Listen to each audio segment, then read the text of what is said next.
This existence has passed through 84 happenings. 84 times it has happened. In this sense, only 21 are still having some kind of an existence. 63, they're completely gone. Doesn't matter how you see, but you can see them as memory imprints within your own system.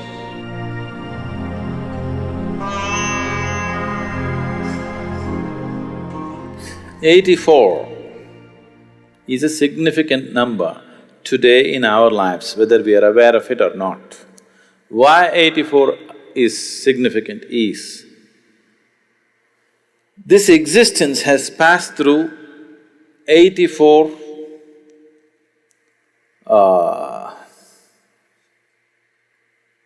happenings. 84 times it has happened. This is the 84th time. Today modern science proves that the whole existence is just vibration. It's not my invention, it is a scientific fact. Where there's a vibration, there has to be a sound. Yes? Is it okay? I'm trying to go logically step by step. There are other ways to go. Just with this I can make you know it in a different way. But we want to go step by step. Where there's a vibration, there is bound to be a sound, is that so? So,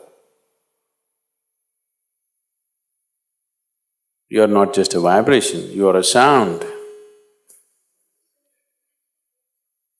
a noise, rather. Those who are making the sounds and those who are not, all of you are just one piece of sound. This is what modern science is telling you. And somewhere way back, somebody told you, first there was a word, and the word is God. You know, they told you a long time ago. A sound is a word, isn't it? A word is a sound, rather. Right now if I say yes, because you know English language, you are attaching a certain meaning to it. If you did not know English language, as far as you are concerned, I'm just making a sound, isn't it? Because you don't know their languages,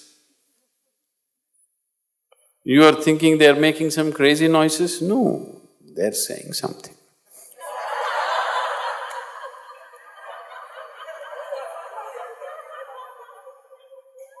If I speak in a language that you do not know, you would naturally think I'm making some crazy sounds, isn't it so?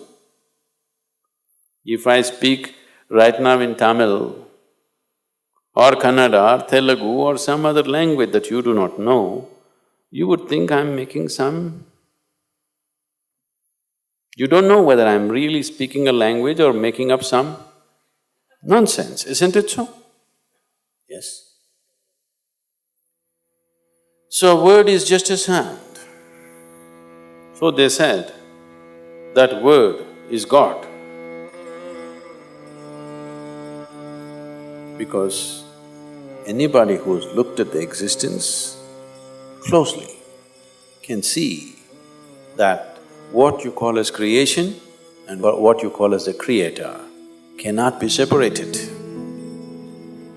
If you separate it, creation will cease to exist.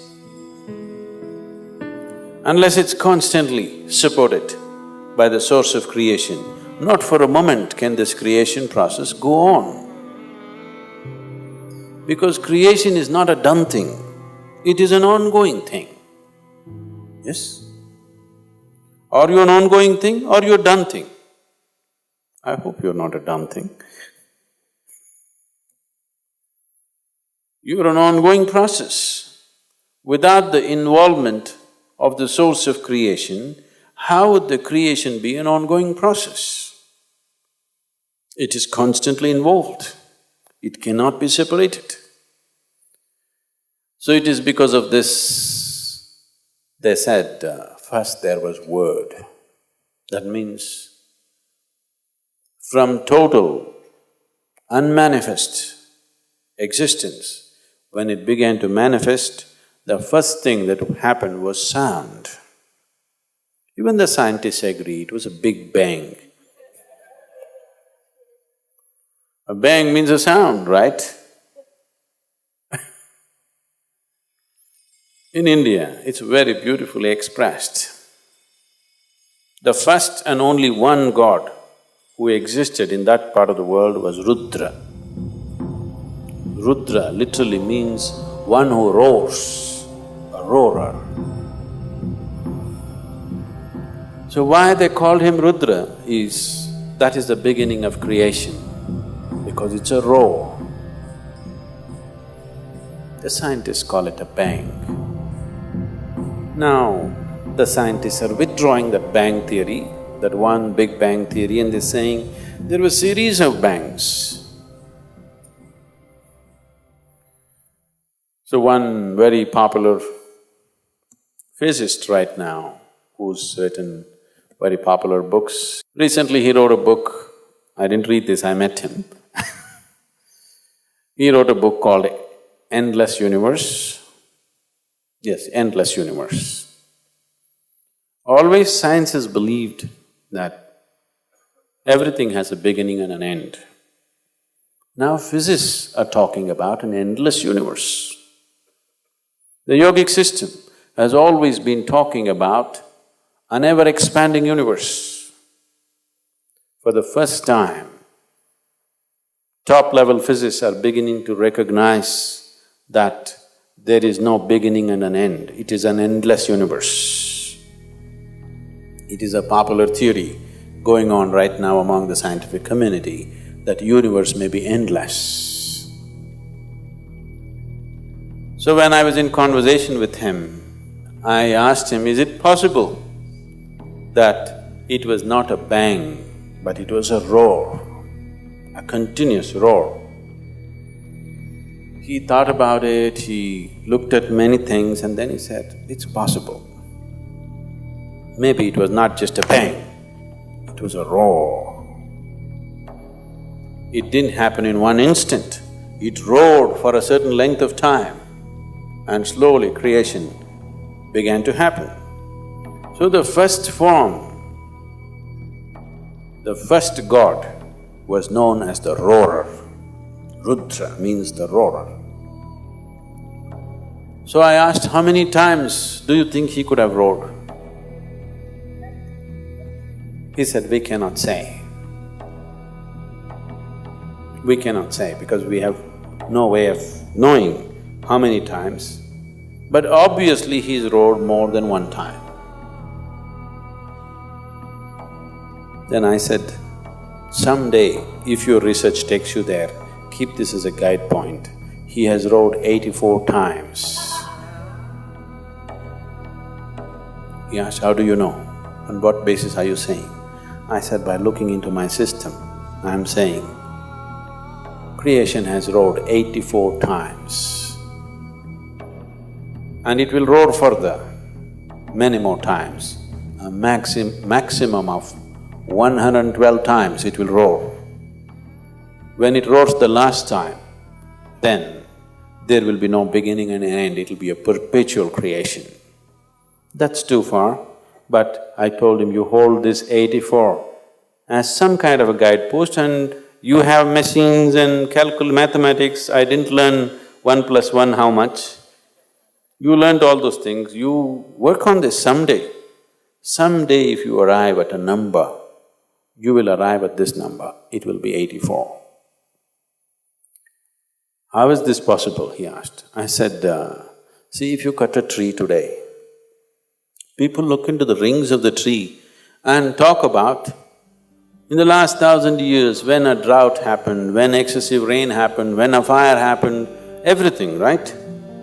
If you cut into this system with your awareness, the very history of this creation is written into this one.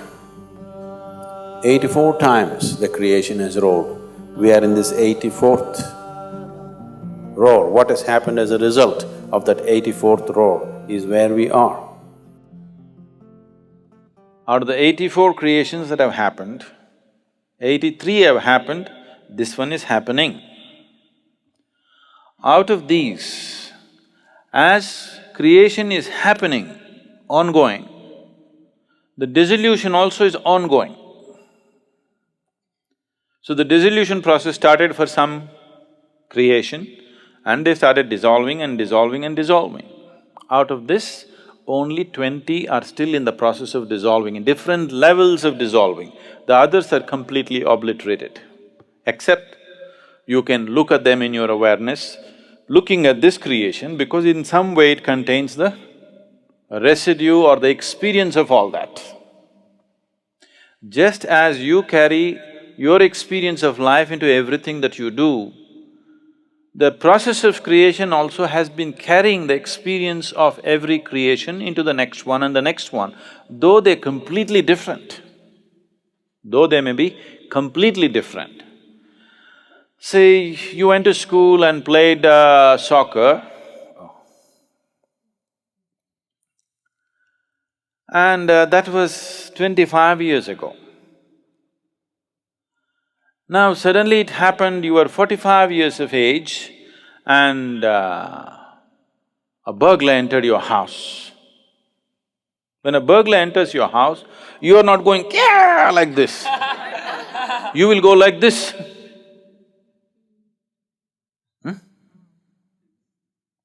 Because your soccer game, suddenly something that you have completely forgotten, somewhere it is there in your system, it pops up. You kick the burglar like a soccer ball, not like a karate kick or a kalaripaitu kick or something else. So the experience, you might have played soccer just for a month, maybe 3 months, but that experience, somewhere the residue of that experience is still ingrained in you and it finds expression somewhere else in a completely unrelated space. This is the way you're growing all the time. This is what we're calling as karma. So this is the individual karma, what we're talking about. But there is a universal karma, there is a karma of the creation itself. Because creation itself is a karma, isn't it? The act of creation, is it not an act? Act means karma, it is a karma. The residue of that karma is always moving into the next phase of creation and the next level of creation. Like this, totally 84 creations have happened or 83 have happened, 84th is on. In that, the older ones have managed to completely dissolve, they only exist in terms of experiential imprint in the next one, but they don't have a living status. But the 20 behind this are still having different levels of living status. Some are become very, very wispy, some are little stronger, some are little stronger, some are almost real, like this. They're almost like this, but they're in the process of dissolution. Their active process of creation is not happening, that's all dissolution means. See, right now what death means for you is, when you're a child, the number of new cells that you're producing, if let's say in a year you're producing 100 billion cells, when you become 35, it is dropped a little bit. When you become 45, it's dropped a little bit. When you become 55, it's dropped further. When you become 75, it's dropped further. A time comes when what you're producing and what is dying is more than what you're able to replace. So this is how old age is happening. Exactly the same process is happening with the creation. The dissolution is always happening. Even here, dissolution is always happening, but new creation is happening, so it's vibrantly on. That new creation dwindled and stopped. So over a phase of time, over a period of time, this just went down. Only dissolution started happening and then after some time, only memory imprints are left. No living imprint is there. So in this sense, only 21 are still having some kind of an existence. The other remaining, 63, is it? 63, they're completely gone. You cannot see them anywhere, it doesn't matter how you see. but you can see them as memory imprints within your own system, because that imprint and that experience is still here. This one is the real thing. Everything else, in receding order, they're active. In this, there are two. In the current one, there are two. One is the physicality, which carries the memory of everything. Another is the source of creation, which is the basis of the future. Either you can let your past become the future. When you allow your past to become the future, we look at you and say, it's her karma. When we say it's her karma, what it means is, she's allowing her past to be her future. There is no fresh possibility in her. That's what it is. When we look at someone and say, karma, we are just saying, they are allowing their past to become their future. There is no future for them really. It will repeat itself. So when you say, I'm working on a spiritual path, what you're trying to say is, on one level, the statement that you're making is that you do not want your past to repeat as future. You do not want your life to be cyclical. You want your life to go forward. You don't want to be part of the cycle. The last chant that you were singing just now is Punarapi Jananam Punarapi Maranam, means this cycle, I want to break it somehow. Because once you get into a cycle, once you get into a circular moment, you are not going to go anywhere. If you say somebody is going in circles, what does the expression mean to you? It simply means he's not getting anywhere, isn't it? So when we say, it's his karma, that's what we're saying. He's not going to get anywhere because on the circle, he thinks it's a new journey because he has very short memory. Everybody is in a state of dementia. What is before his mother's womb or what is in his mother's womb also he does not remember. They are in a state of dementia, so the circle looks new. Every time they go through it, it looks new. They are like animals in a loop, in a circus they put animals on the loop. This is just like that. In India, particularly in the yogic culture, probably it's there in somewhere in the… maybe it's in the Yoga Sutras itself, this example. They are compared to the bullocks at the oil mill. What they do to the bullocks in the oil mill is, they blind them, that means they blindfold them. They tie something over their eyes or they tie everything like this and just leave this. And it's on an oil mill. As far as the bullock is concerned, it thinks it's going somewhere.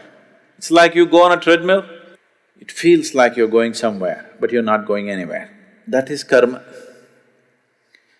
So, this dimension that you're looking at right now is in two levels. One has happened, another is happening. So the 83 of them have happened. If you want to talk in numbers, the 83rd one is happened but still happening. In a residual way, it is still happening. Your birth has happened. Is it happened? Your birth happened, but still happening, isn't it? Your death also has happened, but still happening. You know what I'm saying? Your death is a foregone conclusion, isn't it? It's already happened. The moment you were born, your death happened.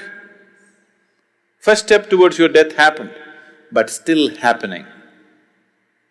You're waiting for it to be complete, or you're wanting it to be delayed.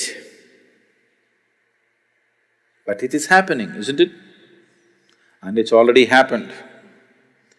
So, there's another dimension within you for which the birth has not happened, nor will the death happen to it. Only if you touch that dimension, you have something called as a future. Otherwise, you have just karma. Karma means you're repeating your past as future. You may be changing the color, you may be changing the style of how you do it, but still the same stuff, nothing different. Same stuff, what the caveman was doing, you're still doing the same stuff. Style and capability might have changed, but it's the same stuff, isn't it so? This is like anchor. This is an anchor. You've thrown an anchor and you're trying to move your boat. At the most, it can only go in circles, isn't it? So we are trying to pull in the anchor or cut the rope which holds us to the anchor so that next time we power, it will go away.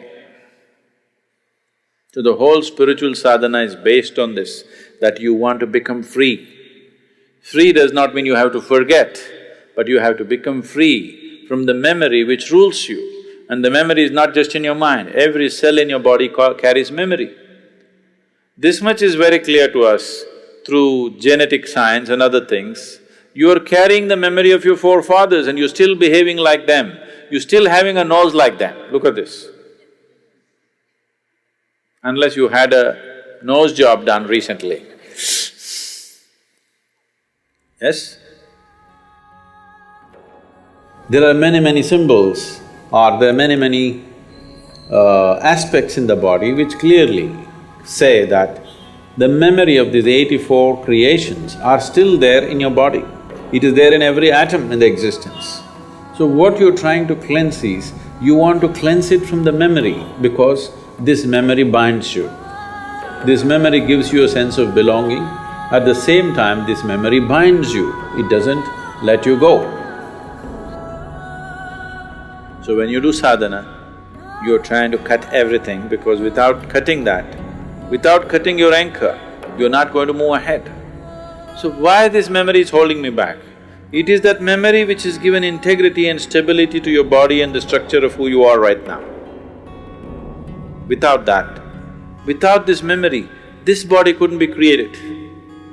Without the memory of a single-celled animal being within you, without all that information being carried through the evolutionary process and you sitting here, without that memory, this body cannot be structured and held together. So memory is not your enemy, it is just that you don't know how to hold it. You are into it, that's a problem. You are into it, now you want to get out of it, you want to make use of the memory, but you don't want to be used by your memory. That is spiritual sadhana. You want to have a future which is different from your pasts.